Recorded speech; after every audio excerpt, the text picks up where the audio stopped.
راحهم أدمت فؤادي ومن آلامهم نفسي حسيرا. هموم المسلمين هموم المسلمين هموم المسلمين.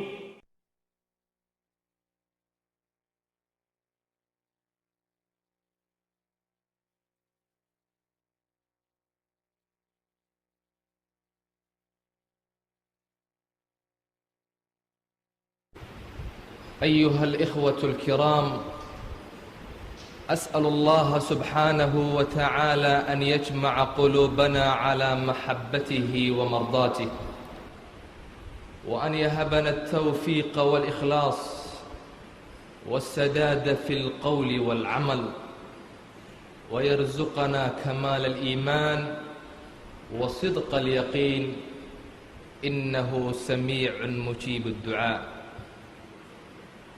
walaalayaal,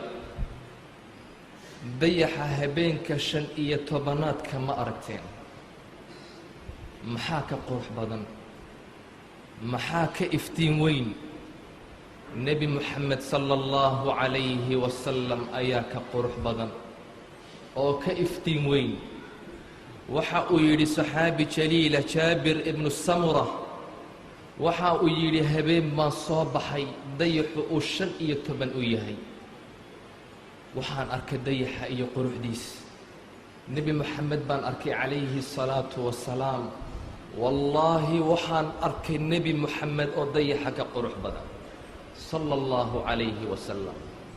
dayaxu samadu iftiimiyaa, laakiin nebi moxamed sala allahu calayhi wasalam samada iyo dhulkaba wuu iftiimiyaa.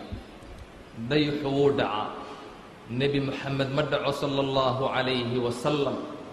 dayaxu nuurkiisu wuu naaqusmaa, laakiin nebi moxamed nuurkiisu ma naaqusmo. dayaxu wuu madoobaadaa, laakiin nebi moxamed calayhi salaatu wasalaam ma madoobaado. innahu diyaa'u laamic wannuuru saatic. waa nuurka nebi moxamed calayhi salaatu wasalaam uu ilaahay inoo soo diray. galadu waxay doonayaan nuurkaas sidaa u iftiimaya, barakadaa iyo khayrkaa weyn in ay demiyaan bay rabaan. yuriiduuna liyuطfi'uu nuura allahi biafwaahihim wallahu mutimu nuurihi walow kariha alkaafiruun. ina yarba intuu xaggaa istaagay ayuu leeyahay ceedceeddaas ayaan afuufi oon sidaa ku demin. miyuu demin karaa? nebi moxamed ayaa demin karaya. nuurkaa alla uu soo diray ayaa bakhtin karaya sala allahu calayhi wasalam.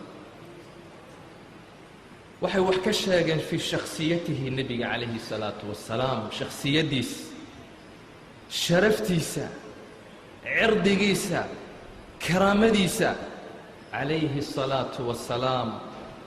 waxay wax ka sheegeen diintiisa nebiga, risaaladuu alla u soo dhiibay, dacwadiis ayay wax ka sheegeen. fidaaka abii wa ummii anta yaa rasuula allah. hooyi iyo aabbaan kugu furanaynaa rasuulkii ilaahayow. laakiin ilaahay baa nebigiisa u sheegaya.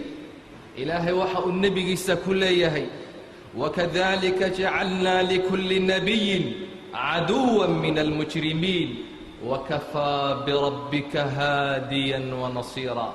nebi allow adigu uma horaysid, ambiyaadii kaa horaysay, rasushii kaa horaysay, gebi cadow bay lahaayeen. nebi walba cadowuu leeyahay oo mujrimiinta ka mida. ilaahay baana kuu kaalmay nebi allow. ayuha alikhwatu alkiraam, difaacan an difaacayno rasuulkeena moxameda sala allahu calayhi wasalam, nusro aan u nusraynano xabiibkeenna moxameda sala allahu calayhi wasalam iyo diinkiisa. culummada masaajidkan barakaysan waxay qarireen, go-aan ku gaadheen inaan diraasayno oon barano nebi moxamed sala allahu calayhi wasalam. inaan akhlaaqdiisii, taariikhdiisii, noloshiisii aan barano nebiga calayhi salaatu wasalaam. sidaa awgeed waxaan ilaahay rabbi subxaanahu wa tacaala aan baryaynaa inuu culumadeena khaasatan culummada masaajidkeena inuu ilaahay quluubtooda iyo qubuurtoodaba u nuuro aamiin dhah culummada masaajidka lajnada masaajidka shabaabka masjidka iyo dhammaantiin ayuha alikhwatu alkiraam ilaahay rabbi subxaanahu wa tacaala waxa uu leeyahay warabbuka yakhluqu maa yashaau wayakhtaar rabbigaa nebi allow yakhluqu maa yashaa wuxuu doonuu rabbigaa abuuraa wayakhtaar kadibna uu doortaa khalqigaa uu abuuray ayuu ilaahay qaar ka dhex doortaa ilaahay waa طayib walaa yaqbalu ilaa طayiba wax wanaagsan uu ilaahay doortaa ilaahay rabbi subxaanahu wa tacaala samooyinkan ayuu abuuray kor buu ka doortay ilaahay subxaanahu wa tacaala dhulka ayuu ilaahay abuuray albayt alxaraam ayuu ka doortay maka jannooyinkuu rabbi abuuray wuxuu ka doortay alfirdows alaclaa maalmaha ayuu ilaahay abuuray yowmu carafa ayuu ilaahay ka doortay bilaha ayuu ilaahay abuuray bisha ramadaan buu ka dhex doortay ilaahay habeenada ayuu ilaahay ramadaan ayuu ilaahay bilaha ka dhex doortay ramadaanna wuxuu ka sii dhex doortay alcashru alawaakhir tobanka dambe rabbi wuxuu ka sii dhex doortay habeenka la yidhaahdo laylat اlqadr ilaahay malaa'igtiisuu abuuray subxaanahu wa tacaala wuxuu ka doortay jibriil iyo mikaa'iil iyo israafiil ilaahay basharka ayuu abuuray khalqigan ina nebi aadam wuxuu ilaahay ka dhex doortay alambiyaa ambiyaada ayuu ilaahay ka dhex doortay tiradooduna 142,000 ayay ahaayeen ambiyaada ilaahay wuxuu ka sii dhex doortay rusushiisa 313 rasuul ayay ahaayeen rusushana allah wuxuu ka sii dhex doortay ululcasmi min alrusul kuwa la yidhaah nebi nuux nebi ibraahim nebi muuse nebi ciise nebi moxamed sala allahu calayhi wasalam ululcasmi min alrusul wuxuu ka sii dhex doortay nebi ibraahim iyo nebi moxamed sala allahu calayhi wasalam jinsiga ina nebi aadam ayaa allah reer bani aadam ayaa allah wuxuu ka dhex doortay jinsiga awlaadii nebi ismaaciil ayuu ka dhex doortay awlaadii nebi ismaaciilna bani kinaana ayaa laga dhex doortay bani kinaanana quraysh buu ilaahay ka sii dhex doortay qurayshna reer bani haashim ayuu allah ka sii dhex doortay reer bani haashimna moxamed baa ka dhashay sala allahu calayhi wasalam nebi moxamed xaggaasuu allah u doortay nebi moxamed wuxuu ahaa khayru ahli اlardi nasaban cala aliطlaaq dadka arlada ku sugan ka ugu nasabka fiican buu ahaa ugu tafiirta fiican ayuu ahaa dhinaca hooyo iyo dhinaca aabbaba nasabkiisu nebiga waxa uu ku xidhiidhayay ismaaciil nebi ismaaciilna nebi ibraahim ambiyadaas ayuu ku xidhiidhayay haddaan dib u yaro eegno taariikhdaas in yar aan gogasha usii xaadhano duruusteenna soo socota nebi ibraahim calayhi الsalaatu wassalaam waxa uu deganaa bilaad اlciraaq dhulka ciraaq ayuu deganaa nebi ibraahim meel la yidhaahdo ar ayuu deganaa wuu ka hijrooday nebi ibraahim ilaa filistiin ayuu u hijrooday filistiin ayaa waxa uu ka dhigtay qaacidadii meeshii uu dacwada ka wadayey uu ka faafinayey ayuu ka dhigtay nebi ibraahim kadibna wuxuu tegey masar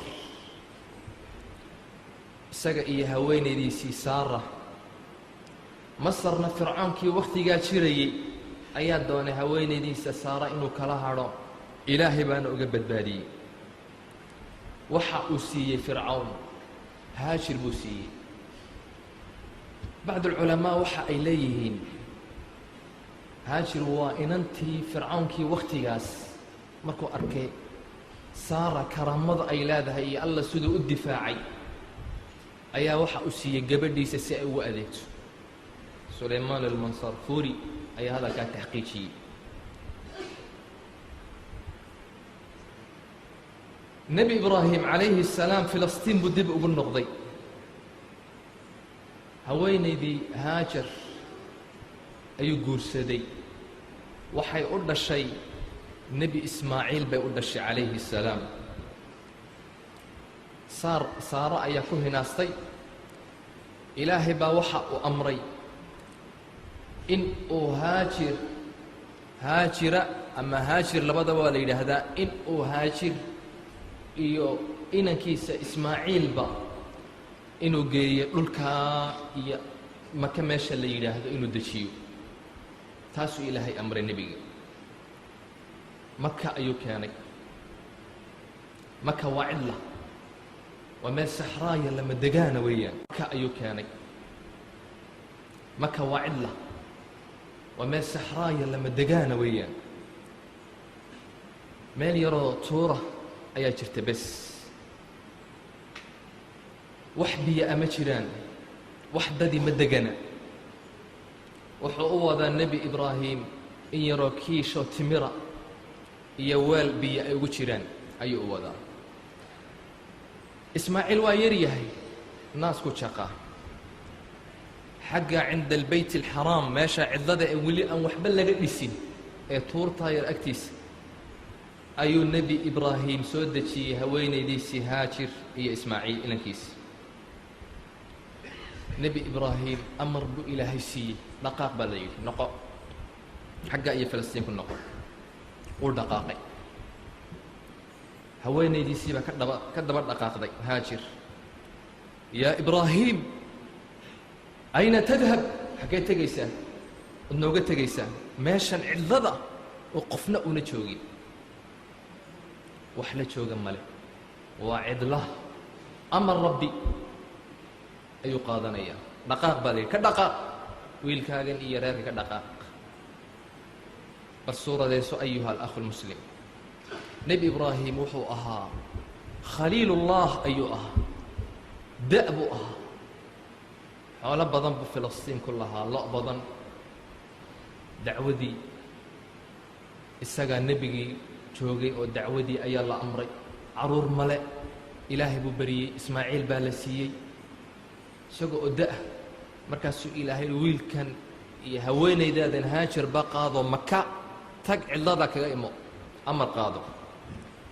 xaggaasuu kaga tegay way daba orday haajir iyada oo le xaggeed nooga tegays ma ilaahay baa ku amray allaahu amaraka bihaada nacam buu yidhi haa ilaahay baa i amray idan laa yudayicunaa xasbii na dayici maayo ilaahay hadduu ilaahay sidaa uu ku amray uu nagu filan yahay rabbi subxaanahu wa tacaala riwaayo kale waxaa ahayd radiitu raali baan nahay taragtanaa ilaa kaafin mid nagu filan ayaad nagaga tagtay kadib iyadii dib bay u soo noqotay nebi ibraahim calayhi الsalaam isna waa sii dhaqaaqay meel yar ayay samaysatay cariish yar oy harhsato nebi ibraahimna markuu ka fogaaday waa meel saxraaya oo lama degaanah ayuu meel yaroo taaga iskor taagay markaasuu soo eegay ilmihiisii quraad iyo haweenaydiisii cidla u dhigay amarka rabbi isaga oo lilmaynaya ayaa waxa uu lahaa oo qacmihiisa kor u qaadaya rabbi innii askantu min duriyatii biwaadin gayra dii zarcin cinda baytika almuxaram rabbanaa liyuqiimuu الصalaaة fajcal af'idaة min الnaasi tahwi ilayhim warzuqhum min الhamaraati lacallahum yashkuruun ilaahayow waxaan dejiyey reer duriyadaydii iyo xaaskaygii waxaan dejiyey meeshaa cidlada ah webigaa cidlada ah embiye iyo wax mudha iyo wax khayra iyo dadna ayna meeshaa joogin ayaan beydkaaga agtiisa sidaad ii amartay ilaahu waxaan xaggaa u dejiyey inay tukadaan oo cibaadaystaan oo ay khayrka badsadaan ilaahu dadka xaggaa u soo jeedi ilaahu mudha oo dhanna ku arsaaq ayuu lahaa ummu ismaaciil waxa ay bilowday inay wiilkeygii yaraa ay naaska muujiso biyahan ay cabto timirtan yarna ay cunto biyihii wuu ka dhammaaday timirtii way ka dhammaatay way haraaday waxaana anaaskii ma keenin ismaaciil calayhi الsalaam wuu haraaday wuxuu bilaabay inuu ooyo oo lugaha dhulka la dhaco waxay karaahaysatay biyo uma helayso waa meel saxraaya xaggee biyo uga keeni dad meelahan kama dhowa waxay yaqiinsatay inuu ilmahani khalaas halaag u dhow yahay uu halaagsamayo waxay tidhi intaan agtayda uu ku dhiman laha bal meelaha biyahan uga raadiyay oo han doondoono anoo maqan ha dhinto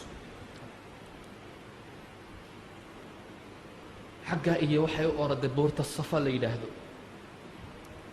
way iskortaagtay inay meelaha wax ka aragto waxba way arki weyday way soo oroday xaggaa iyo inankaygii u soo oroday xaggaa iyo marwa ayay oroday 7 goor bay sidaa usii oroday oo u soo oroday wax shanqadha way weyday mar walbana inankayga ismaaciil baa u imanaysay way eegaysay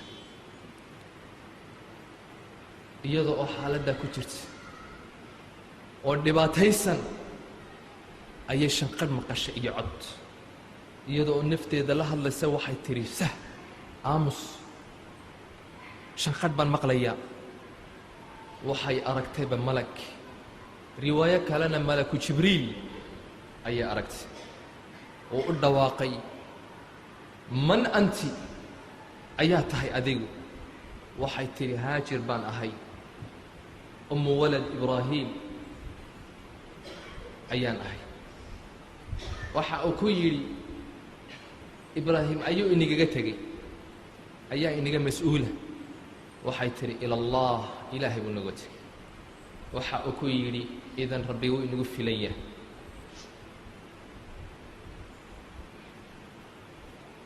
baadkiisuu ku dhuftay culimmada qaarkood yidhaahda riwaayo kalena jibriil baa lugta ku dhuftay ka yar lugtiis meeshii zamzam baa ka yimid biyaha zamzamka ah ayaa ka soo booday ummu ismaaciil way yaabtay biyo soo boodaya waa meel saxraaya dhagax adag maa meesha jira waxay bilowday inay sii qodo oy biyaha qabsato oy dhaansato weelkayga yaraada ay haysatay iyada oo ka cabsanaysa inay biyahani ay ka noqdaan oo cabbaysa ibnu cabbaas waxa uu yidhi nebigaa yidhi sala allahu calayhi wasalam yarxamu allahu umma ismaaciil allaha u naxariista buu nebigu yidhi hooyadii nebi ismaaciil low tarakat zamzam riwaayo kale low lam tagrif min almaa biyaha haddayna ayna darsan kaanat zamzam caynan maciina biyaha zamsamku waxay noqon lahaayeen webi socda ayay noqon lahaayeen il durdurayso oo socota ayay noqon lahaayeen ayuu nebigu yidhi calayhi الsalaatu wasalaam way ka cabtay wiilkaygii yaraana naaska ayay muujisay canaa ka yimid waxa uu malagii ku yidhi laa takhaafi dayca inaad dayacantid ha ka cabsanin xaggana waxay noqon doontaa meeshan aad joogtid baytullah beytkii ilaahay buu noqon doonaa waxaa dhisi doona wiilkan yar iyo aabbihii ayaa dhisi doona markaasaa waxa ay ku tidhi basharaka allaahu bikhayr allaha khayra kuu bishaareeyey aad bay raalli u noqotay oo u faraxday ilaahay aan ku mahadis iyaga oo xaaladdaa ku jira oo biyihii ay heleen ayaa waxaa yimid meeshii 2 wiil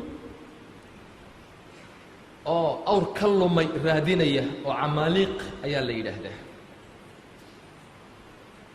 awr ka lumay ayay raadinayeen. way haraadeen. waxay arkeen meeshaas fog oo shimbiro ay ku wareegayaan ayay arkeen. way isweydiiyeen meeshan cidlada ah shimbiruhu waxay ku wareegaan meel ay biyo jiraan, maxaa inooga dambeeyey? iyakuna waxay degan yihiin xaramka agtiisay degan yihiin, meel u dhow carafa ayay degan yihiin. way soo ordeen, meeshii bay yimaadeen. waxay arkeen biyihii meesha jiray. waxay arkeen, waxay soo kor taageen bay culimmadu leeyihiin buurtan abi qubays la yidhaahdo. markaase waxay arkeen biyihii iyo ismaaciil iyo hooyadii. markaasay u yimaadeen. waxay ku yidhaahdeen xillimaad meesha soo degtay oo biyahan ayaa iska leh. waxay ku tiri biyahan aniga iyo wiilkaygaa leh.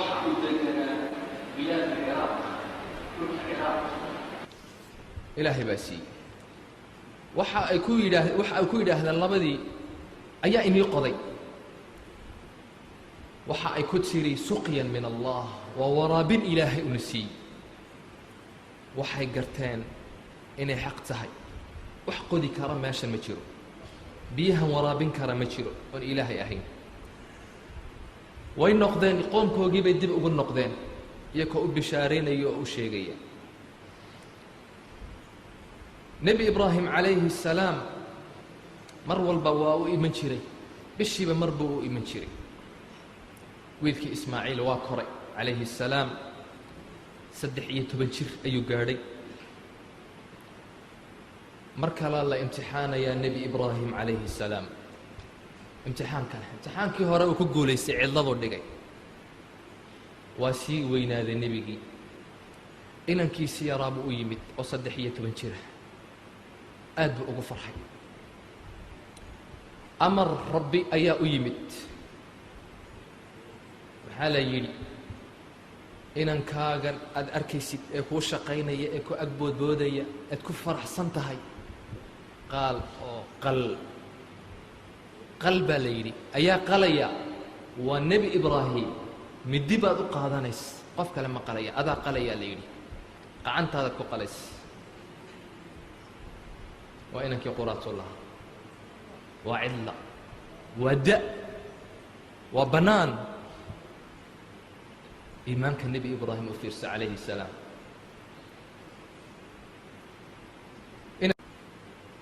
iimaanka nebi ibraahim u fiirsa calayhi الsalaam.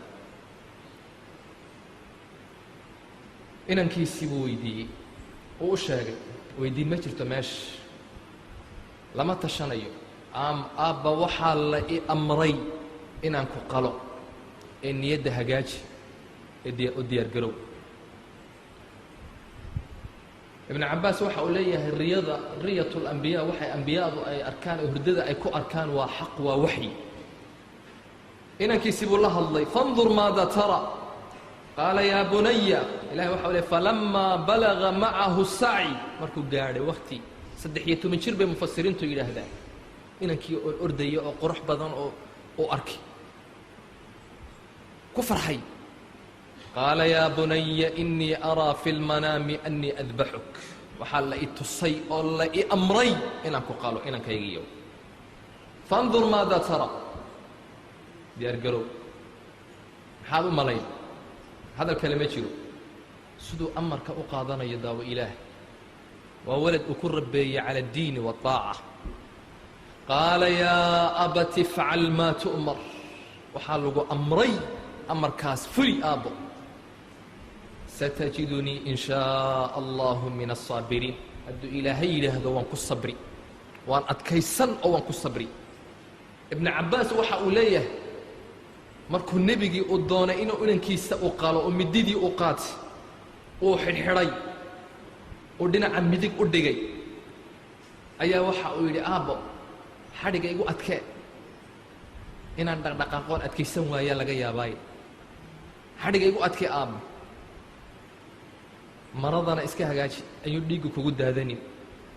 hooyadii hadday aragto dhiigga way murugoon aabbo, ee maradana ka hagaajiso igu adkay xadhiga.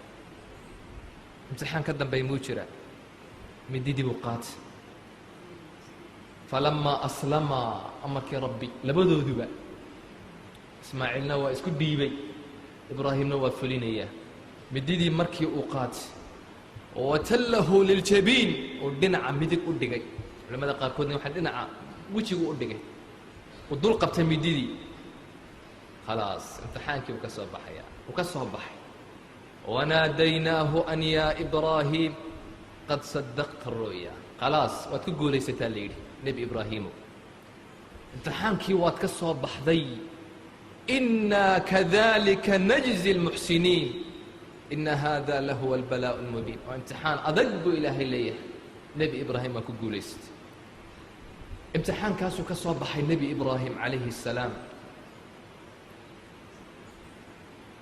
wuxuu arkay nebi ibraahim dadkii camaaliiqdii oo meeshii aada ugu soo batay markay biyihii iyo arkeen meeshii bay soo degeen waxaa yimid qabiila caraba oo jurhum la yidhaahdo oo yeman bay ka yimaadeen iyakuna nebi ismaaciil calayhi الsalaam aad buu u koray ibraahim dib buu u noqday xaggaa iyo filistiin qabiilkaasuu la koray nebigii adhiguu la eegayey af carabiguu ka bartay gabadh bay u guuriyeen hooyadii haajarna way dhimatay nebi ibraahim calayhi الsalaam mar walba waa soo mari jiray siduu uga warhayo ilmihiisa waxa uu arkay nebigii oo maqan ismaaciil oo maqan ayuu gurigii yimid haweenaydiibuu weydiiyey ku yidhi aawey ismaaciil waxay ku tiri uu maqan yahay maciishadiina ka warran buu ku yidhi si aad u nooshihiin wallaahi nolol cidhiidhiyaan ku noolnahay bay tiriyo nolol raashin fiican ma helno oo way dacwiday nebi ibraahim baa ka yaabay sabir berideeda say tahay waa guri waxa ay soo gashay ambiyaa inay carruur dhasho tani u dhasho nebi ismaaciil raalli kama noqon waxa uu ku yidhi marka uu yimaado ismaaciil salaan iga gaarsiiye waxaad tidhaahdaa catabada albaabka iska beddel markuu yimid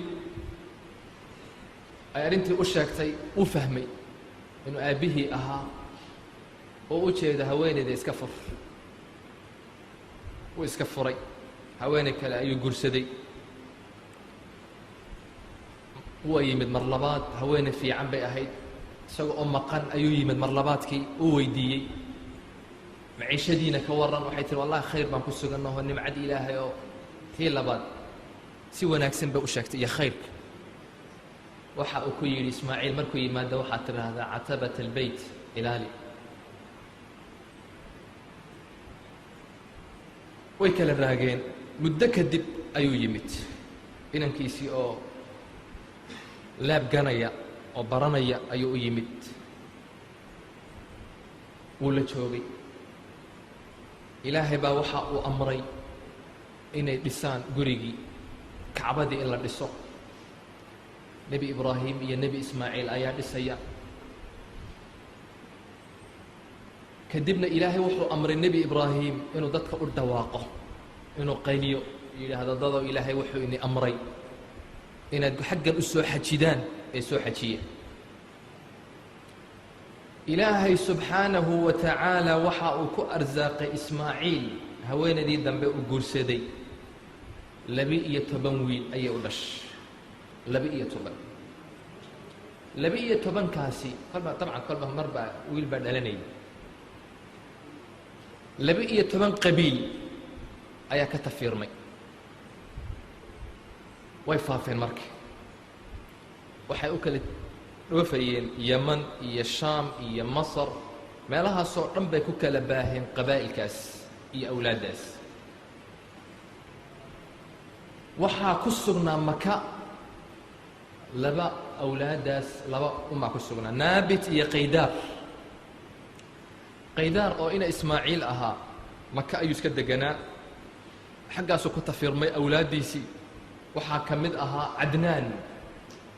cadnaan waa awowga 21aad nebiga aftirsimadiisa markaa nasabkiisa awowga 21aad ayuu imanayaa. nebigeenu wuxuu yidhi salى اllahu عalayhi wasalam in allaha اصطafىa min waladi ibraahim ismaaciil. ilaahay waxa uu ka doortay awlaaddii nebi ibraahim ismaaciil iyuu ka doortay. واصطafىa min waladi ismaaciil awlaaddii ismaaciilna waxaa laga sii doortay kinaana buu nebigu yidhi calayhi الsalaaةu wasalaam. واصطafىa min kinaanana wuxuu ilaahay ka sii doortay quraysh. واصطafىa min qurayshna wuxuu ilaahay ka sii doortay bani haashim. واصطafaanii min bani haashim. ilaahay wuxuu iga sii doortay anigana reer bani haashim baa ka dhashay. xadiiskan imaam muslim ayaa soo wariyey. riwaayo kale waxaa ahayd in allaha khalaqa alkhalq. ilaahay khalqiguu abuuray. waxa uu ilaahay iga dhigay firqadaha khalqiga ay ka kooban yihiin jamaacaadka firqadda ugu fadliga badan ee ugu khayrka badan ayuu ilaahay iga dhex doortay. uma takhayara alqabaa'il. kadibna ilaahay qabaa'ilkaas ayuu ilaahay iga sii dhex doortay. fajacalanii min khayri qabiila. qabiilada tii ugu fiicnayd ayaa layga dhex doortay. uma takhayara albuyuut. kadibna ilaahay guryihii ayuu sii dhex doortay. fajacalanii min khayri buyuutihim. guryahooga guriga ugu fiican ayaa la iga soo dhex doortay buu nebigu yihi calayhi الsalaaةu wasalaam. faأnaa khayruhum nafsan wa khayruhum beyta. aniga uguna fiican buu nebigu yihi, uguna guri fiican buu yihi nebigu calayhi الsalaaةu wasalaam. wakaa muxamadu rasuulu اllah. rasuulkii ilaahay wakaa muxamed ibni cabdillaahi ibni cabdilmuطalib ibni haashim ibni cabdimanaaf ibni qusay ibnu kilaab ibnu mura ibnu kacb ibnu lu'ay ibni haalib ibni fihr ibni maalik ibni nadr ibnu kinaana ibnu khusayma ibnu mudrika ibnu ilyaas ibnu mudar ibnu nizaar ibnu macad ibnu cadnaan salى اllahu عalayhi wasalam. cadnaana biitifaaqi اlculamaa waa min waladi ismaaciil. awlaaddii nebi ismaaciil weeyaan calayhi الsalaaةu wasalaam. nuurkaa muxamed calayhi الsalaaةu wasalaam ayuu ilaahay inoo doortay oo rasuul inooga dhigay calayhi الsalaaةu wasalaam. nuurkaas ayaa la yidhi isagaa mucallin inii ah, wax ini baraya, ku dayda. maxaan ka naqaanaa nebigeen haddaba calayhi الsalaaةu wasalaam?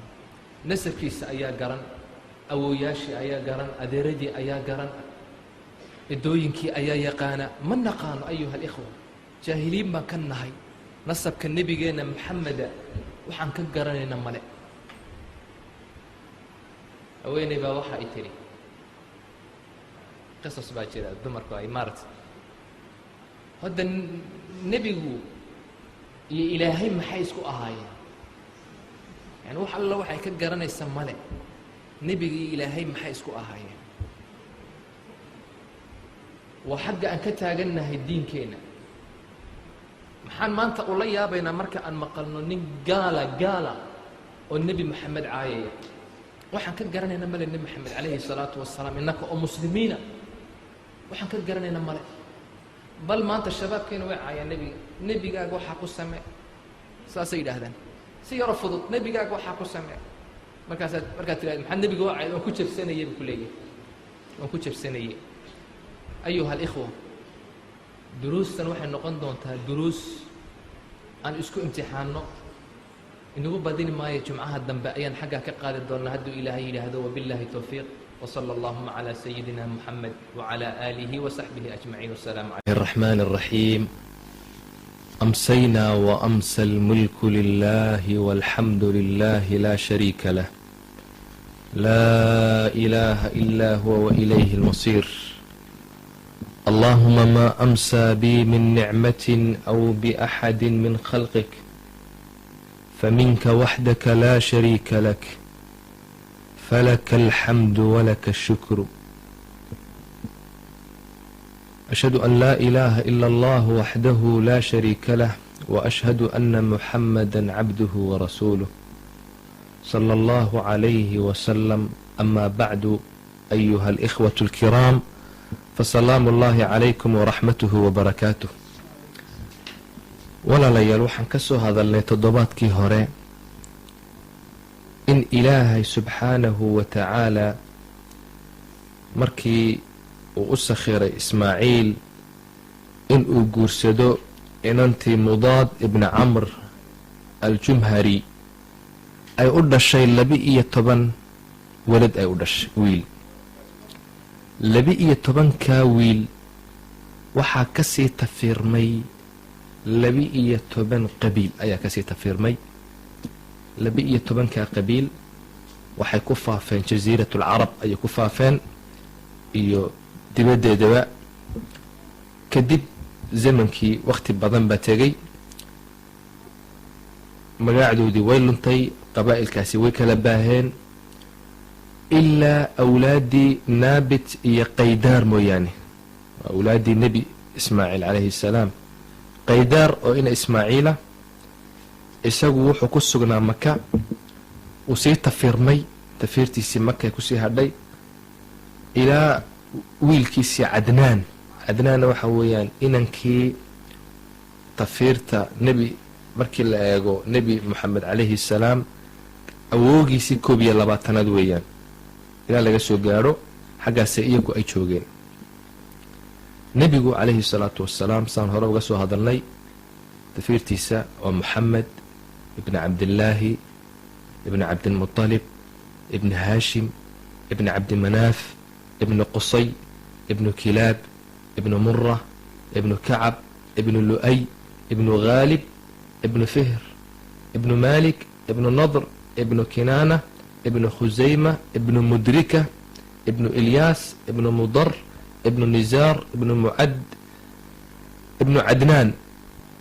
inta ay culummadu isku waafaqsan yihiin waa ilaa cadnaan ay isku waafaqsan yihiin culummadu, oo ah min awlaadi ismaaciil calayhi salaam, awlaadi nebi ismaaciil. inta kale waa la isku khilaafsan yahay. ilaa culammada qaarkood waxay tiriyaan nebi ibraahim, nebi aadan bay tiriyaan, laakiin wax saxana wuu jiraa, wax khilaafana wuu jiraa. laakiin inta ay culummadu isku waafaqsan yihiin waa ilaa cadnaan ayay culummadu isku waafaqsan yihiin. taas horaan uga soo hadalnay. arrinta kale een caawa ka hadlayno hadduu alla yidhaahdo waa zamzamkii qodistiisii. zamzamkii biyihii zamzamka horaan uga soo hadalnay markii uu haajir iyo ismaaciil markii nebi ibraahim uu keenay maka, banaankaa weyn ee maka, saxraaga lamadegaanka ah markii uu soo dejiyey, xaggaasoo dhegay, markaasuu isaga tegey uu yidhi ilaahay baa sidaa i amray. waa kii aan ka soo hadalnay lahaa ilaahayow reerkaygii waxaan dejiyey biwaadin hayri dii zarcin, meel cidlo ah oon biyo lahayn, oon zarci lahayn, oo abaara. ilaahu dadka quluubtooda xaggaa u soo jeedi. horaan uga soo hadalnay biyaha zamzamku sidaas ayay ahaayeen, daahir bay ahaayeen, dadku ku intifaacaan. markii uu dhintay nebi ismaaciil, isagaa maka, nebi ismaaciil maka isagaa mas-uul ka ahaa, isagaa joogay maka. markii uu dhintay waxa ay khilaafadii iyo mas-uuliyaddii ay ku soo wareegtay inankiisii naabit ibni ismaaciil bay ku soo wareegtay. isaguna intii ilaahay ka doonayey isagaa sii hayay mas-uuliyaddii guriga, mas-uuliyaddii kacbada, mas-uuliyaddii maka isagaa sii hayay. kadibna waxaa gurigii la wareegay mas-uuliyaddiisii mudaad ibni camr aljumhari oo odaygii sodaga u ahaa nebi ismaaciila calayhi salaam. kadib waxaa reer jurham maka fasaad badan ayay kaa muujiyeen, yani camr ibn alxaaris baa sii qabtay. kadib wax badan oo xaaraan ahaa ayay xalaalsadeen, maka xaramka dhexdiisa ku xalaalsadeen. dulmi badan ayay la yimaadeen, maalkii kacbada ayay cuneen. markii ay arkeen reer banu bakr iyo qabaa'ilkii meeshaa joogay, ubashaan oo kale iyo ibnu khusaama, markay arkeen in reer jurham ay fasaad badan ay la yimaadeen, waxay ku heshiiyeen inay maka ay ka eriyaan. reer Jurham asalkoodii waxay ka yimaadeen Yaman bay ka yimaadeen, marka waxay go-aan ku gaadheen inay la dagaalamaan oo dagaal ku qaadaan oo eriyaan. reer Banu Bakar iyo qabaa'ilkii kale waxay ku heshiiyeen arrintaas. weerar bay markaa ku qaadeen, dagaal bay ogeysiiyeen. Camr ibn al-Xaarith oo markaa joogay reer Jurham ahaa uu ka baxsaday, marka xagga iyo Yaman buu cararay, badda ayuuna ku halaagsamay. laakiin markii uu sii baxayay ayaa waxa uu sii qaatay wixii uu sii qaadan karayay, xajar rukunkiibuu sii qaatay, wixii dahab iyo macdan loo keenay kacbada hadiyad ahaanna wuu qaatay. kadibna ceelkii zamzamkiina wuu aasay. waa la garan waayey markaas sida uu aasay iyo wuxuu ku aasay. muddo ayaa sidaa ay xaaladdu ku sugnayd. biyihii zamzamka ee taariikhda lahaa ayaa muddo ayaa soo wareegay, muddo dheer ayaa ka soo wareegay. kadib odaygii cabdilmutalib ahaa ee nebiga awoogii calayhi salaatu wassalaam ayaa habeen habeenada ka mida isaga oo hurda kacbada agteeda ayaa riyo ayuu arkay. riyada uu arkay ayaa cabdilmutalib waxa uu yidhi, aniga oo xaggaa hurda kacbada agteeda mid baa ii yimid, wuxuu yidhi war diiba qod. markaasaa waxaan idhi diiba maxay tahay? markaasaa waxa uu iga tegay buu yidhi. maalinkii kale igu soo noqday, hurdadan ku arkay. markaasaa waxaa igu yidhi war waxaad qortaa almadnuuna qod. waxaan idhi buu yidhi madnuuna maxay tahay? kadib uu iga tegay maalinkaana. maalin kale u yimid wuxuu igu yidhi war qod zamzamkii ceelkii zamzamka ahaa qod. waxaan idhi zamzamku muxuu yahay? kadib wuxuu igu yidhi xajiijkaa laga waraabin, waxaad ka helaynaa meesha u dhaxaysa ooska iyo dhiigga, meesha u dhaxaysa ayaad ka heli. waxa uu yidhi anigoo arrintaa la yaabsan oo saro kacay oo subaxdii kacbada agteeda wareegaya, ayuumaa waxaan arkay ninbaa doona inuu qurbaan u sameeyo kacbada. sicii baa ka soo baxsaday, kacbada agteeduu ka helay, sicigii ku qabtay, xaggaasuu ku qalay. meeshaas ayaan waxaan arkay ooskii iyo dhiiggii meeshaa ku dhacay. markaasaan waxaan ogaaday in arrintiin aan arkay ee riyadii aan ku arkay inay dhab tahay ayaan ogaaday. waxa uu yidhi odaygii cabdilmutalib ahaa faas baan qaatay markaa. inankayga xaaris oo qurata ayaa marka ila joogay wax aruura. xaggaas dhiiggii iyo uuskii meeshii u dhexaysay ayuu bilaabay markaa inuu qodo. cabdilmutalib siduu u qodayay meeshaas ayaa waxaa ku soo baxay dhagax aada u weyn. waa dhagax calaamadaha qaarkood markay biyaha la gaadhayo kale dhagax weyn ayaa la arkaa oo yaqaanaan, oo ceelka ka saraysa, ceelka loogu talagala ama lagu daboolo. markuu dhagaxa u gaadhay odaygii cabdilmutalib takbiir buu ku dhuftay, allahu akbar buu yidhi. quraysh baa waxa ay dareemeen meesha inuu wax ku gaadhay. way la yaabsaneen markii hore hog u qodayo oo la garanayn, isagii ayaa maarata yaa lala yaabsanaa. laakiin markii uu dhagaxa u gaadho allahu akbar yidhi, quraysh oo dhan baa kusoo jabtay iyaga oo hubinaya waxa uu helay. way iskor taageen, markaase waxay arkeen biyihii iyo maarata ceelkii. waxay ku yidhaahdeen cabdilmutalibuna dhegayso, inahaa bi'ru abiina, waa ceelkii aabbahayaga ismaaciil. annakuna carab baa nahay sida adiguba carab u tahay, aabaheen buu ah. wa ina lana ismaaciil, annakuna carab baa nahay sida adiguba carab u tahay, aabaheen buu ah. wa ina lanaa fiiha xaqa, xaq baan ku leenahay annakuna inaan ceelkan kula wadaagsano. fa ashriknaa macaka fiiha, arrinta waa inaan ku wadaagsano. waxa uu yidhi maa ana bifaacil, arrintaa anigu ma yeelayo, arrintan anigaa khaas la iga dhigay, anigaa ku riyooday, anigaa maarta. waxa ay yidhaahdeen arrintaa kaagama tegayne qof ina kala xukumo ha raadsanno. waxa uu yidhi fajcaluu baynii wa baynakum man shi'tum, qofkaad doontaan qabsada hayna kala xukumo. waxay dhahan kaahinadii naagtii wax sheegsheegaysay ee reer bani sacad hudayn ayaan isla doonanaynaa. waayahay buu yidhi, waa la dhaqaaqay. markaa naagtaasi waxa ay joogtaa waa maka shaam korkeega weeyaan, duleedkeega ayay naagtaasi gashaa. cabdimutalib waa dhaqaaqay, waxaa la socda koox reer bani cabdimunaafa ayaa la socdaa.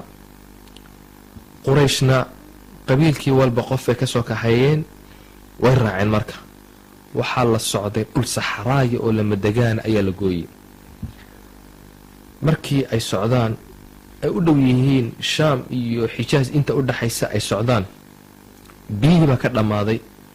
cabdilmutalib iyo kooxdii reer qureysheed way haraadeen ilaa ay u dhowaadaan inay halaagsamaan ay u dhowaadaan. qabaa'ilkii meelaha deganaa ayaa waxay ka dalbeen biyo, kuwiina way u diideen. waxay yidhahdeen meel cidla aan degannahay, waxa aad naftiina uga cabsanaysaan ayaan anakuna uga cabsanaynaa, gaajo iyo haraad inay meesha nagu helaan. cabdilmutalib raggii buu la tashaday, waxa uu yidhi maxaa yeelna haddaba, maa tarown.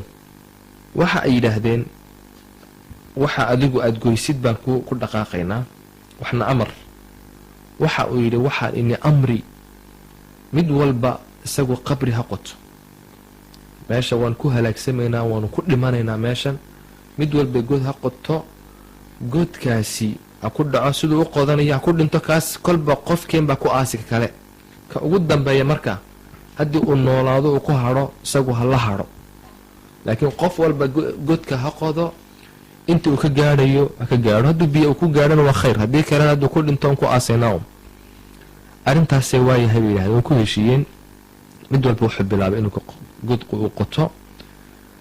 waxa ay bilaabeen iyagoo godka qodanaya ay aada u haraadeen, ku dul sugayeen dhimashada.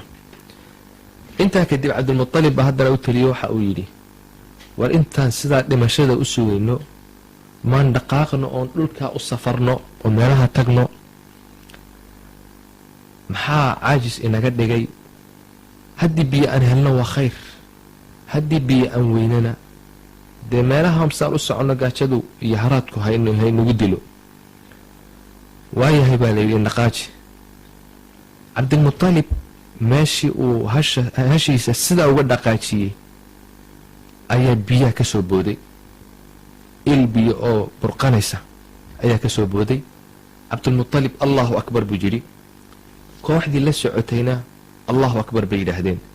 kadibna way ka dhaadhaceen, biyihii bay cabbeen, weelkoogiina way buuxsadeen. dadkii qabaa'ilkii meelaha deganaa oo dhanna waa u yeedheen, way waraabiyeen. waxa ay ku yidhaahdeen raggii, cabdilmutalibow kugula doodi mayno biyaha zamzamka ah, kugula doodi mayno, ilaahay baa ku waraabiyey. waan aragnaa siduu ilaahay imikaba biyo oo kuu siiyey. cabdilmutalib iyo raggii dib bay u soo noqdeen, iyada oo lagu soo heshiiyey biyihii inuu cabdilmutalib u gaar u yeesho, isagu uu noqdo ninka ka mas-uulka ah. ay ku soo heshiiyeen. kaahinadii ay ku socdeen tiina may gaadhin, dib bay u soo noqdeen, iyada oo arrintaasina ay dhacday. cabdilmutalib markii quraysh ay ku kadeedeen, ay ku cadaabeen ceelka zamzamka ay ku cadaabeen, wuxuu nadray ilaahay subxaanahu wa tacaala haddii uu siiyo 10 wiil uu siiyo ilaahay, oy 10kaa wiil is ag taagaan, oy rag noqdaan, oy kacbada agteeda istaagaan, in ilaahay subxaanahu wa tacaala uu mid ugu dhowaan caruurtiisaas uu mid qali ayay maarata ayuu nadar ku galay. cabdilmutalib dabcan 10 caruura ayuu dhalay. waxaa awlaadda cabdilmutalib ahaa 10 wiil iyo 6 haweena, cabaas, xamza iyo cabdilaahi oo nebiga aabihiya, iyo abaa taalib iyo zubayr iyo alxaaris iyo xajalan iyo muqawim iyo diraar iyo abaalahab oo cabdulcuza la odhan jiray. dumarkana safiya, umu xakiim albaydaa, caatika, umayma, arwa iyo bara. arrintaasi markii cabdilmutalib ay u xaqiiqowday uu arkay 10 wiil oo ag taagan oo difaacaya, waxa uu ugu yeedhay caruurtiisii si uu nadarkii uu galay uu u fuliyo. caruurtiisiiba u yeedhay, waxa uu yidhi nadarkaasaan galay 10 caruura hadduu ilaahay isiiyo in aan mid aan ilaahay ugu dhowaan oon qurbaan ugu qali ee maxaad ra'yi arkaysaan? waxa ay yidhaahdeen wallaahi arrintaa fuli waa arrin fiican. waxa uu yidhi mid walba ha soo qaatay qorituur baan samaynaynaa. intaa kadib qorituurkiibay usoo talagaleen. mid walba qorigiisi buu la yimid, weel buu ku riday, xagga iyo kacbada ayuu ku dhaadhacay. kacbada meel lagu dhaadhacay ayaa jiri jirtay oo sanabkii weynaa ee hubal uu oolayay, xaggaas usoo dhaadhaceen. nin baa jooga meesha isagoo khaadimoo ka shaqeeya waxyaalaha hadiyadda ee la keena kacbada. ninkiibuu u dhiibay, wuxuu ku yidhi hoo caruurteedana qorituur u samaynaya, ninkii uu usoo baxo ayaan ilaahay ugu dhowaanayaa. qorituurkiibu markaa ninkii qoryihiibuu lulay, mid buu tuuray. waxaa soo baxay waa cabdullaahi baa soo baxay, nebiga aabihii. cabdullaahi wuxuu ahaa awlaadda aabihii uu dhalay, odaygu cabdilmutalib uu dhalay, caruurtiisa waxa uu ahaa ka ugu yar buu ahaa, ka ugu jecel yahayna wuu ahaa. waxa uu fadilayay 9 kale haddii ay qorigu u soo baxo isaga uu ka badbaado, saasuu jeclaa. laakiin ma jeclayn inuu u soo baxo inankiisa cabdillaahi inuu usoo baxo, ma jeclayn. arrintaasi markii ay dhacday, cabdilmutalib wuxuu bilaabay inuu ducaysto, hubul agteedu istaago uu ducaysto ayuu bilaabay. qorigii baa la soo saaray, waxa ay ku dhacday cabdillaahi ayuu qorigii cabdillaahi baa soo baxay in isaga la qalo. odaygii markuu qabtay mididii, waa nebiga aabihii calayhi salaam, waxa uu rabaa inuu qalo. markii uu doonay inuu arrintii u fuliyo, waxa isku yimid quraysh, raggoogii sharafta lahaa baa isku yimid. waxay idhahdeen maada turiidu yaa cabdilmutalib, cabdilmutalibow maxaad doonaysaa inaad samaysid? waxa uu yidhi waxaan rabaa inaan qalo inanka. quraysh baa waxay idhaahdeen may ma qalaysid, okaadi ilaa cudurdaar aad u helaysid. haddaad sidaa yeeshid ood wiilkaagan iminka aad qashid, ninkii noogu sharafta badnaa ayaa tahay, ninkii noogu qiimaha badnaa ayaa tahay, ninkii lagu dayanayay ayaa tahay. tan hadda maanta ay dhacdo arrintaasi aad samaysid, dadku sidaasay yeeli doonaan oo carruurtooda qali doonaan. kadibna wax inoo hadhi male. arrintii buu ku adkaystay odaygii, waxa uu yidhi saasaan yeelayaa. ninka mugiira ibni cabdillaahi ibni cumar la yidhaahdo oo reer maqsuum ahaa, oo ahaa cabdillaahi abtigii ahaa, ayaa soo booday. markaasaa waxa uu yidhi qali maysid ilaa arrintaasi lagaaga cudur daar yeelayo. ninkan waxaa mugiirada walaashii ayaa dhashay oo abti ayuu u yahay. waxa uu yidhi wallaahi qali maysid, arrintaas waan u kaadinaynaa ilaa ilaahay cudurdaar uu kaa siinayo. haddii lacag lagu furanayo fadaynaahu, waan ku furan lacag iyo wax kale. arrintii odaygii dhinac walba lagaga yimid. waxa ay ku yidhaahdeen, waxa uu yidhi de arrinta nadar baan ku galay, wiilkanaa ku soo baxay ee maxaa yeelnaa? waxay yidhaahdeen haweeney baa jirta caraafada oo jille, haweeneydaas ayaan raadsanaynaa. marka haweeneydaasi waxay xukunto ayaanu yeelina. haddii ay tiraahdo wiilka hala qalo waanu qali, haddii ay tiraahdo maarataye wax kale ha lagu furtana waanu ku furan. way dhaqaaqeen. haweeneydaasi madiine ayay ku sugantaha la yidhi, xagga iyo madiine ayay u dhaqaaqeen. way dhaqaaqeen. haweeneydaasi madiine ayay ku sugantaha la yidhi, xagga iyo madiine ayay u dhaqaaqeen. madiine markay yimaadeenba waxa ay maqleen haweeneydii inay khaybar tagtay ayay maqleen. fardahoogii iyo awrtoodii bay qaateen ilaayo waxa isa sii daayeen Khaybar. arrintaa ayaa looga warramay haweenaydii sida u dhacday, qisadii ayaa looga warramay nadarintii. waxa ay tiri igu soo noqda ilaa uu taabicayga jinkayga ii imanayo, igu soo noqda bay tiri. beri toole maalintii dambaa loo yimid, arrintii baa looga warramay. kadibna waxa ay maaragtay uu Cabdilmutalib bilaabay inuu ducaysto ayuu bilaabay. waxa ay tiri igu soo noqda, warkii waad i gaarsiiseen, taabicaygan warka sugayaa. kadib maalinkii kale markay u yimaadeen waxa ay weydiisay diyada qof haddii u dilo diyo maxaad bixisaan? waxay yidhaahdeen 10 awr baan bixinaa. waxay tiri wiilkan kaxeeya Cabdilaahi ku noqda waddankiinii Maka, iskaga noqda, isaga iyo 10 awr is agjoojiya qoritoor u sameeya. haddii uu soo baxo wiilku 10 kale ku beeriya. hadduu neefku hadduu soo baxo geelu hadduu soo baxana geela ha la qalo. sidaa ku wada. hadduu wiilku uu soo baxo mar walba 10 ha lagu beeriyo, mar walba uu soo baxo 10 ha lagu beeriyo. sidaas ta ugu dambaysa yeela buu yidhi ayay tiri, oo tirada ugu dambaysa qala. way dhaqaaqeen, Maka yimaadeen, ku soo noqdeen. Cabdilmutalib markii Maka la yimid wuxuu bilaabay inuu aada u ducaysto. inankiisan aad buu u jecel yahay, waa inankii caruurta ugu yaraa.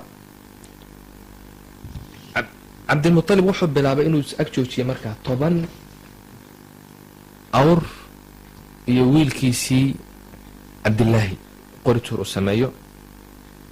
isaguna hubal agtiisuu tagaa u ducaysanaya odaygu.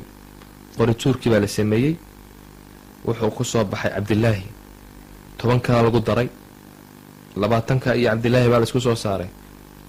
Cabdilaahi buu ku soo baxay haddana 30, 10 kala lagu daray 40, 10 kala lagu daray 50, 60, 70, 80, 90, 100. boqolkii baa buuxsamay. boqolkii marka uu buuxsamay ayaa waxa ay ku soo baxday qorituurkii uu ku soo baxay 100kii awr buu ku soo baxay.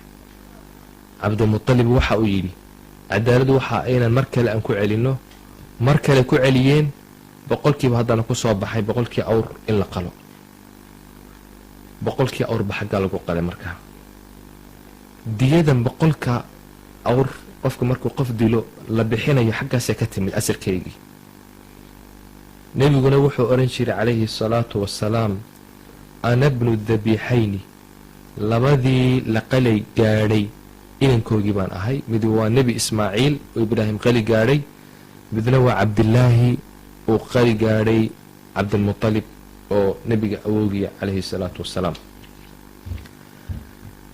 arrintaasi ayaa dhacday.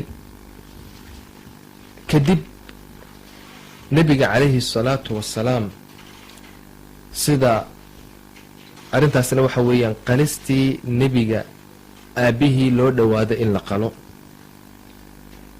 waxaa Cabdilmutalib wuxuu isku dayey wiilkiisan uu sidaa u jecel yahay inuu gabadh u doono si uu caruurtiisa uu arko.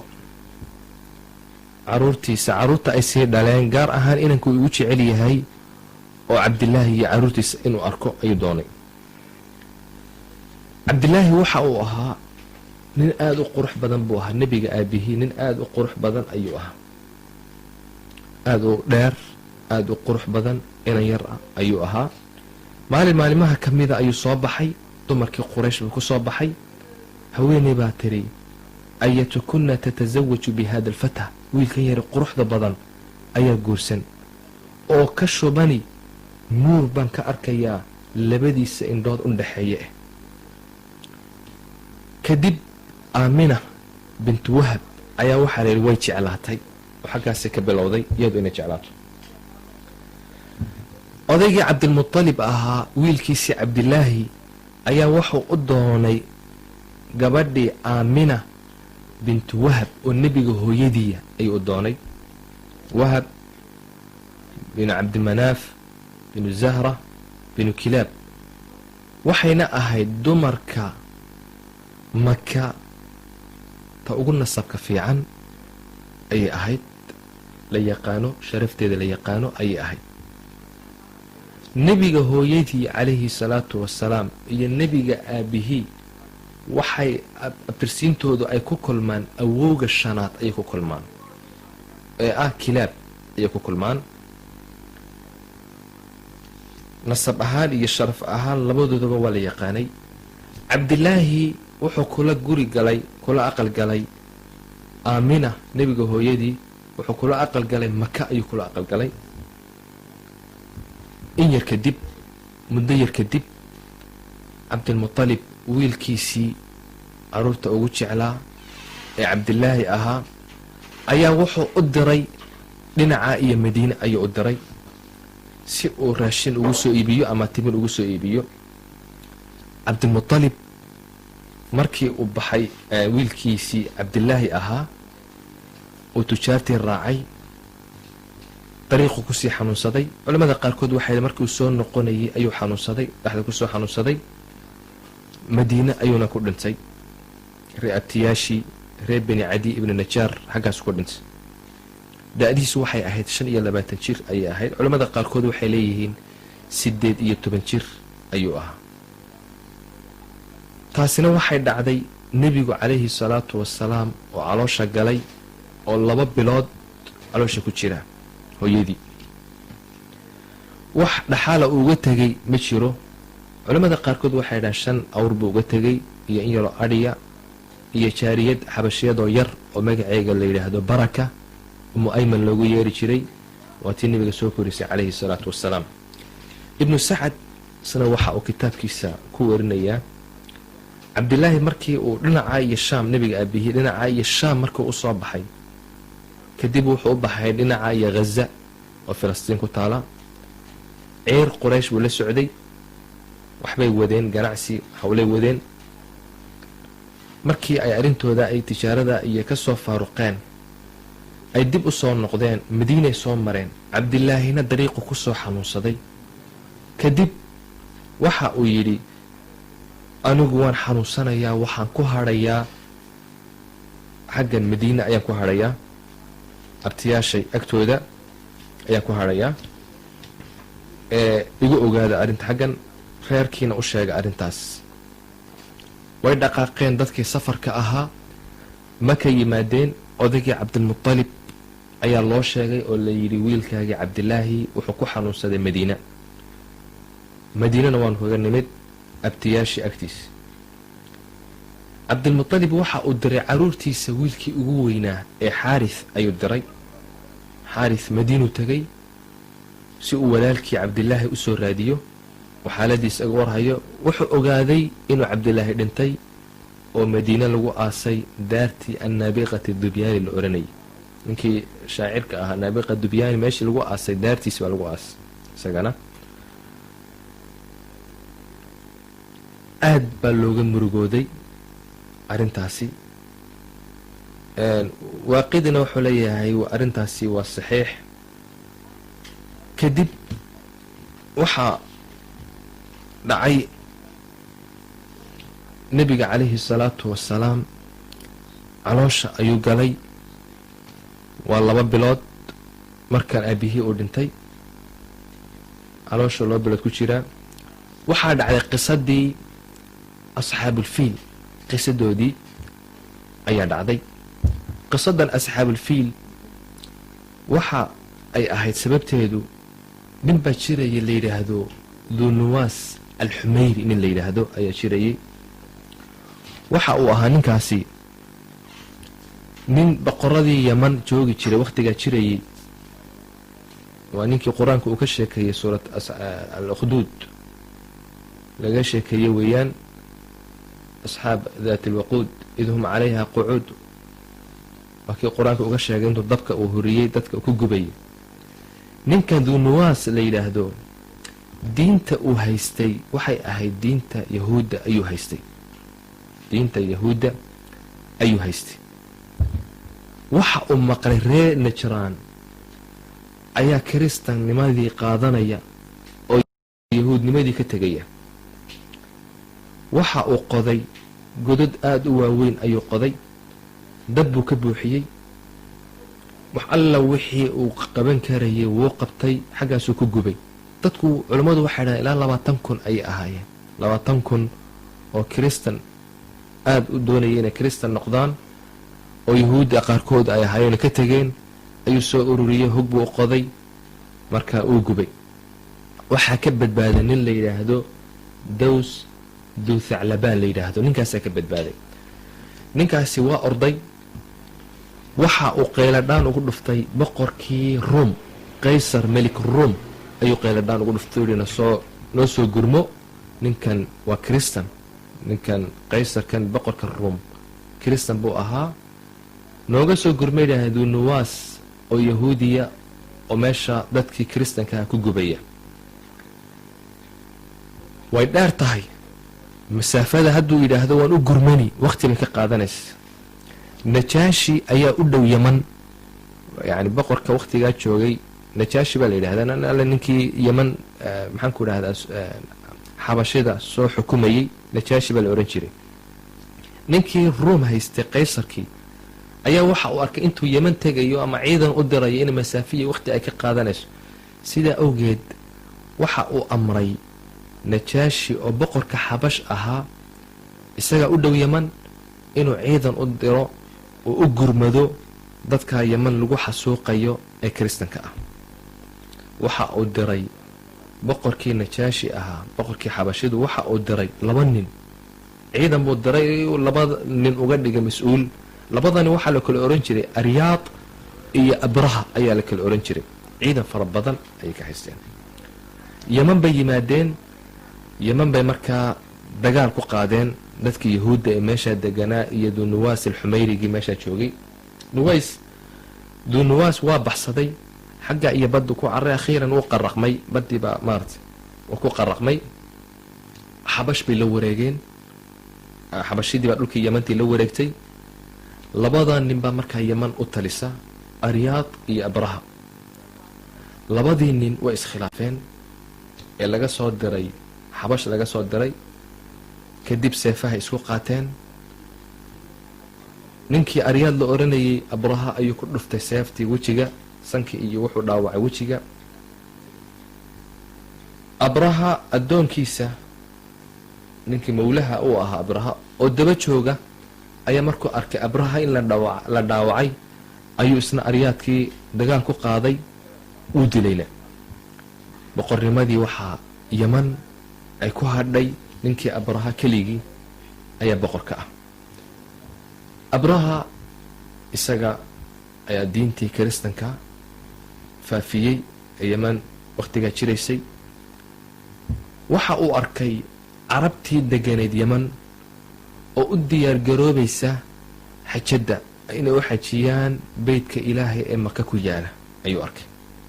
waxa uu weydiiyey maxay dadkan xaggee u socdaan, xaggey tegayaan? waxaa la yidhi kacba ayaa jirta, beytullaahi alxaraam baa jira maka, xaggaasay usoo xajiyayaan. wuu dhaarto waxa uu yidhi walmasiix, masiix baan ku dhaaranayaa ciise ah, la abniyanna lakum khayran minhu, waxaan inii dhisi guri ka qurux badan oo ka khayr badan gurigaas ayaa inii dhisi. waxa uu dhisay kiniisad aada u weyn buu dhisay oo qurux badan ayuu sanca u ka dhismaheegu aada u dheeryahay. wuxuuna u bixiyey alqulays buu u bixiyey.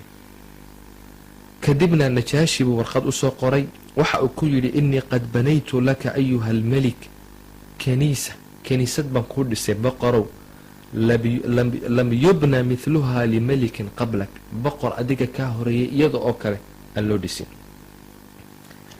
kana tegi maayo ilaa aan dadka xajada maka tegaya aan usoo jeedinaya xaggan usoo xajiyayaan.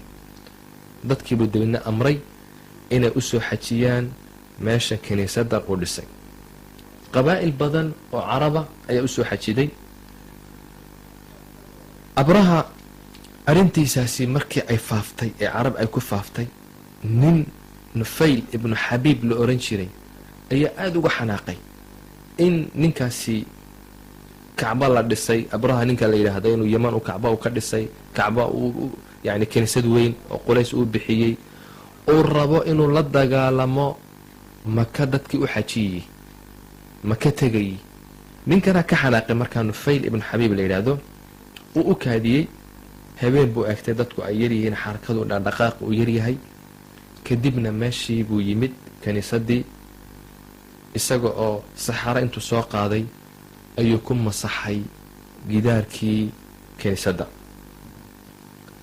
mayd meelaha uu ka helayna uu qaado ku dhex tuuray culimmada qaarkood waxay leeyihiin sida Muqaatil oo kale shabaab reer Quraysha oo carabtii ciyaalkii reer Maka ah ayaa iyakuna yimid dabbay qabadsiiyeen meeshii kaniisadii way gubatay arrintii waxay soo gaadhay odaygii Abraha ee meesha dhistay soo gaadhay waxa uu yidhi man sanaca haada arrinta yaa sameeyey waxaa lagu yidhi waxaa sameeyey rag reer Maka ah carabtii Maka ah ayaa sameeyey markii ay maqleen inaad kaniisadan aad rabtid inaad weynaysid ood ka horjoogsatid iyakii kacbadoodii odaygii Abraha aad buu u xanaaqay waxa uu ku dhaartay layasiiranna xataa yahdima alkacba inuu dhaqaaqi uu kacbada u soo dumini ayuu ku dhaartay uu dhagax u dumin kadibna warqad buu u qoray Najaashi waxa uu ku leeyahay ciidan ii soo dir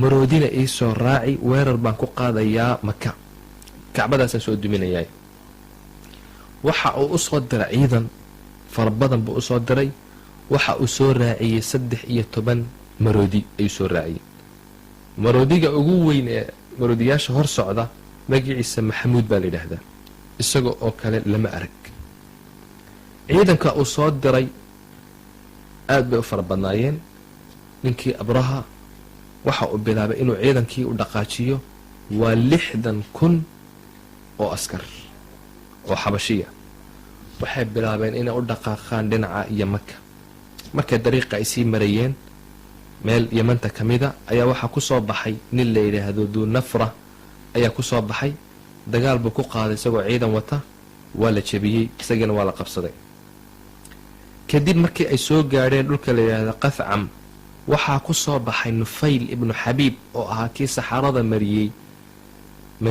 kaniisadda ayaa ku soo baxay isagoo ciidan yar wata isagiina waa la jebiyey isagiina waa la qafaashay ciidankiisina waa la jebiyey kadib Taa'if markay socdaan ayaa waxaa ku soo baxay ninka la yidhaahdo Mascuud ibnu Mucatib ninkaas oo reer Taa'if ahaa oo Taa'if isagu ahaa madax ayaa soo baxay inkii Abrahu la hadlay waxa uu yidhi dadkuu gargaara ayaanu kugu taageeri ciidan baanu ku raacin wax wadada ku tusa ayaanu ku raacin annagu kula dagaalami mayna nabadgeli wuxuu raaciyey nin la yidhaahdo Abarigaal si uu u tuso ilaa Maka meel markii ay socdaan la yidhaahdo Almuqamis meesha markii ay soo gaadheen ninkii Aburigaal ay oranayay wuu dhintay xaggaana waa lagu aasay carabtuna intay u xanaaqday ninkaas ayay qabrigiisa shiideen Abraha waa ka dhaqaaqay meeshii Almuqamas nin buu diray ka hor la yidhaahdo Al-Aswad ibnu Maqsuud waxa uu yidhi Maka waan u dhownahay orod wax alla waxa geel iyo meelaha aad ka aragtid inoo soo qabo ninkii ciidan isagoo wata ayuu meesha tihaamay ayuu yimid Quraysh waxay ay lahayd ee geel iyo meelaha joogay oo dhan ayuu soo qabsaday waxa uu soo qabsaday 200 oo halaad oo Cabdilmuttalib ibnu Haashim nebiga awowgii uu lahaa ayuu soo qabsaday odaygaasina wuxuu ahaa Quraysh ninka ugu weyn buu ahaa ugu sharafta badan sayidkoogu ahaa Quraysh oo dhanna ay ka dambayso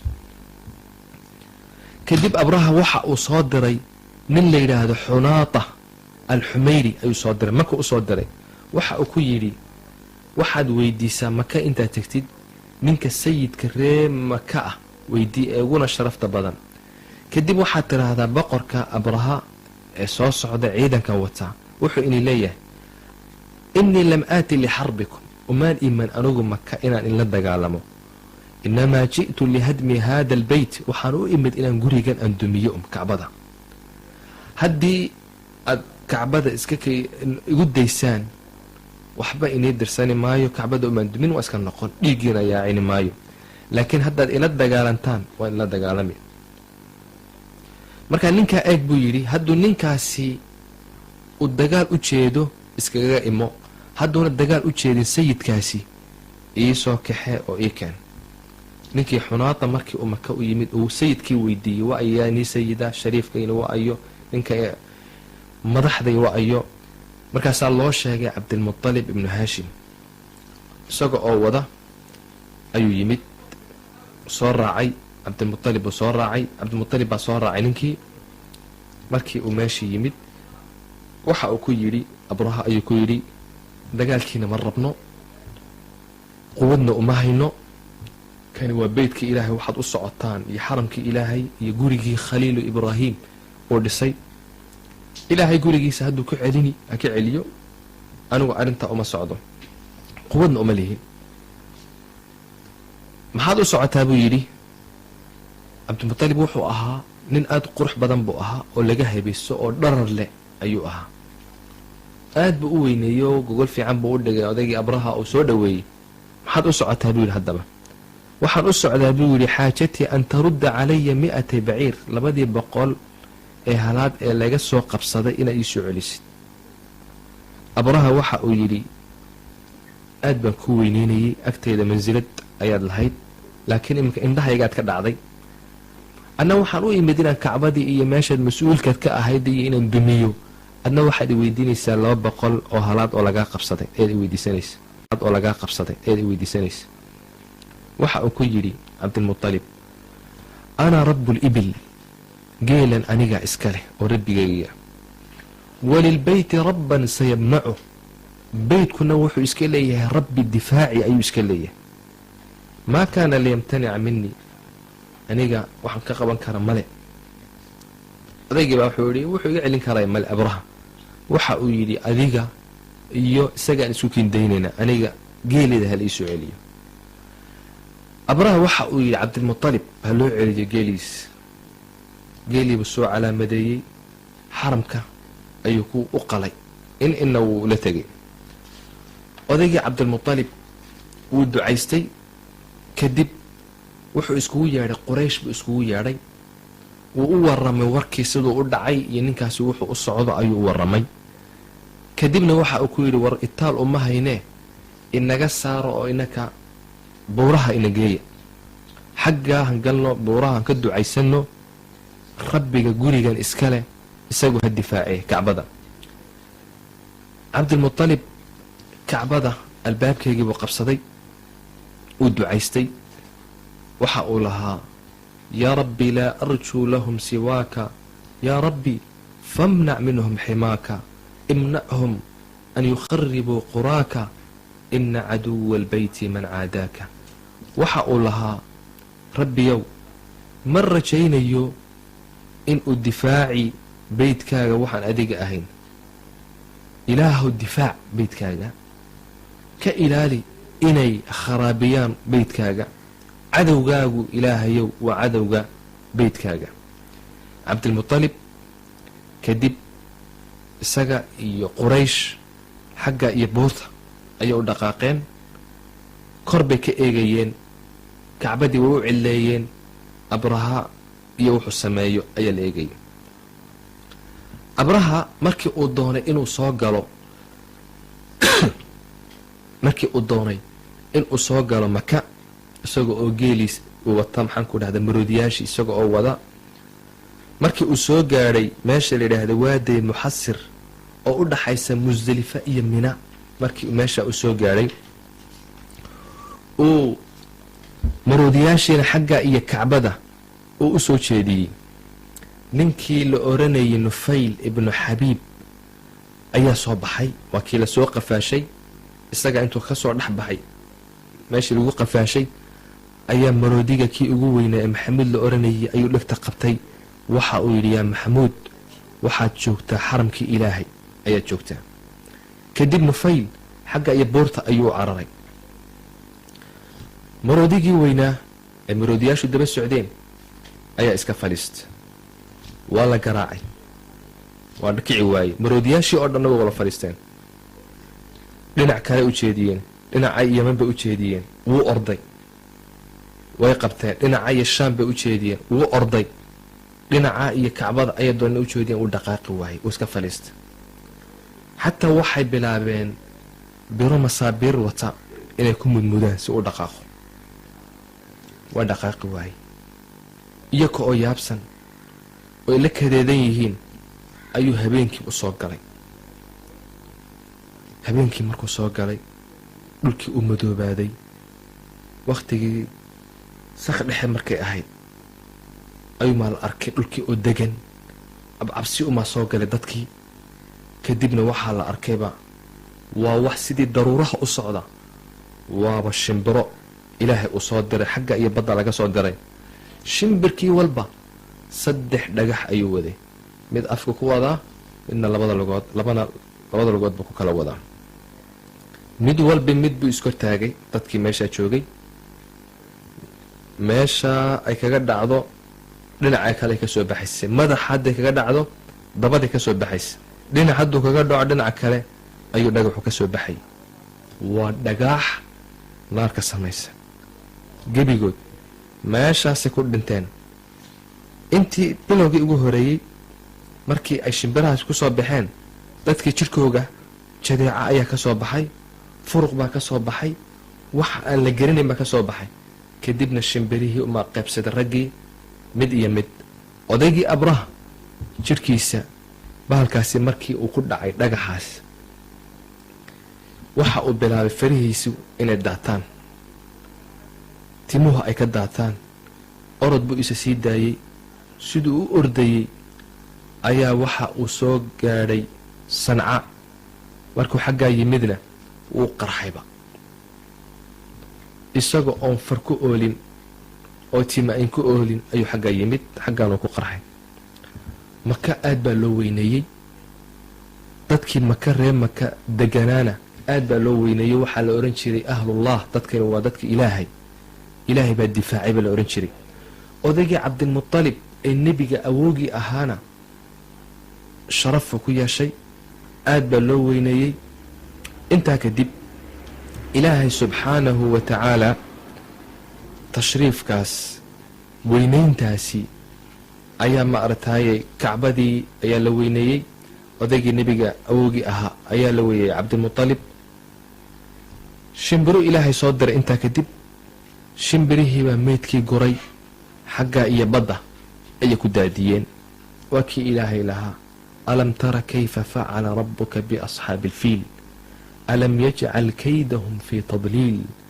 waarsala calayhim dayran abaabiil tarmiihim bxijaaratin min sijiil fajacalahum kacasfin ma'kuul ilaahay waxa uu leeyahay nebi allo muuna warkii ku soo gaadhin asxaabulfiil kuwii maroodiga oo saaxiibka ahaa rabbi wuxuu ku sameeyey muuna ku soo gaadhin ilaahay miyuunan ka dhigin dhagrintii iyo xumaantii ay wadeen baaba muuna alla ka dhigin ilaahay muuna ku sallidin shimbiro u socda jamaacaad oo ku ganaysa oo ku tuuraysa dhagaax la kariyey oo dhoobo ka samaysan ilaahay miyuuna ka dhigin sidii caleen la cune oo lagu tuntay oo kale muuna rabbi ka dhigin arrintaasi markii ay dhacday markii laga joogo 50 maalmood ayuu nebi moxamed dhashay calayhi asalaatu wassalaam culummadu waxay leeyihiin sida imaam maawardi oo kale waxa uu leeyahay haddii raggaasi abraha iyo ciidankiisaasi ay soo geli lahaayeen maka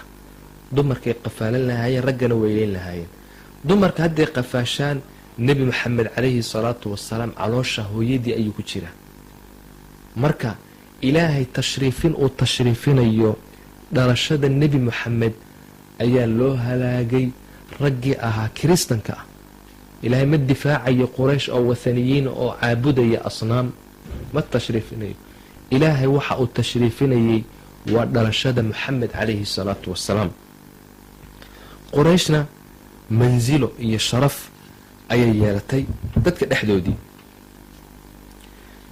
wakhtigaasi sidaa loo weyneynayo nebiga awoogii waa la ixtiraamay wakhtigii uu nebigu dhashay maalin taariikho caama ayay noqoto waxaa la yidhaahdaa caamulfiil waa sanadkii maroodiga ayaa la yidhaahdaa taariikh ayaa dhacday markii 50 maalimood laga joogo arrintaasi ayaa waxaa dhashay nebi moxamed sala allahu calayhi wasalam. nebigeenu wuxuu dhashay maalin isniina ayuu dhashay, bishan mawliidka rabiicu alawal la yidhaahdo 12 ay tahay ayuu nebigu dhashay calayhi salaatu wasalaam. wuxuuna ku dhashay waa maka almukarama. hooyadii markay nebiga ay siday wax juucjuuca may arag, wax dhibaataa may arag, wax maarata wax alla waxa dumarka helo oo dhan markay uurka leeyihiin midna may arag. waa loo reexeeyey. waxay sidaa waa khayru khalqi illaah, nebi moxamed ayaa caloosha ku sidaa calayhi salaatu wasalaam. nebiga calayhi salaatu wasalaam intii ayna dhalin hooyadii waxyaalo badan ayay aragtay. 14 mandaladood oo dhulkaa kisra iyo ka jirayay ayaa dumay. dabkii majuusiyiintu ay shidayeen ay ku dadaalayeen inuuna marna bakhtiyin, dabkiina markaa uu nebigu uu dhalanayay calayhi salaatu wasalaam uu bakhtiyey. kiniisado badanna way dumeen. waxaa kale mucjizaad aada u fara badan ayaa dhacay. waxaa nebiga hooyadii ka dhalisay ashifaa bintu camr ayaa ka dhashay oo cabdiraxmaan ibnu cawf hooyadii ahayd ayaa maarata ka dhalisay. waxaa markii ay dhashay waxa ay tiri waxaan arkay nuur ii iftiiminaya shaam oo dhan ii iftiiminaya. nebiga hooyadii calayhi salaatu wasalaam nuur ayaa ka soo baxay. nuurkaasi wuxuu u iftiiminayey shaam oo dhan ayuu iftiimiyey. markii ay dhashay odaygii cabdilmutalib ahaa ee nebiga awowgii ayay tiri ha la igu yeedho. waana loo bishaareeyey in uu wiil u dhashay, wiilkiisii cabdilaahi ahaa. aad buu ugu farxay, wuu qaaday, markaasuu la orday, kacbaduu dawaafay isagoo ilaahay ku mahadinaya. ilaahay subxaanahu wa tacaala isagoo ugu mahadinaya ayuu kacbada la dawaafay. kadibna wuxuu u bixiyey moxamed ayuu u bixiyey. nebigu calayhi salaatu wasalaam wuxuu dhashay isaga oo la xalaaliye ayuu dhashay. waxa uu ahaa nebigu calayhi salaatu wasalaam, culammadu waxay leeyihin waxa uu soo dhashay isaga oo sujuudsan ayuu soo dhashay calayhi salaatu wasalaam. kadibna odaygii intuu ku farxay ayuu masaakiinta cunto u siiyey oo aad maarata ugu farxay. marka waxaa dhashay taariikhda caamka ah caamulfiil, nebi moxamed ayaa dhashay calayhi salaatu wasalaam. toddobaadka dambe hadduu alla yidhaahdo xaggaasaan kasii qaadi doonaa. wabilaahi towfiiq, wsala allahu wasalama calaa sayidina moxamed wacalaa aalihi wasaxbihi ajmaciin. wasalaamu calaykum waraxmat ullahi wabarakaatu.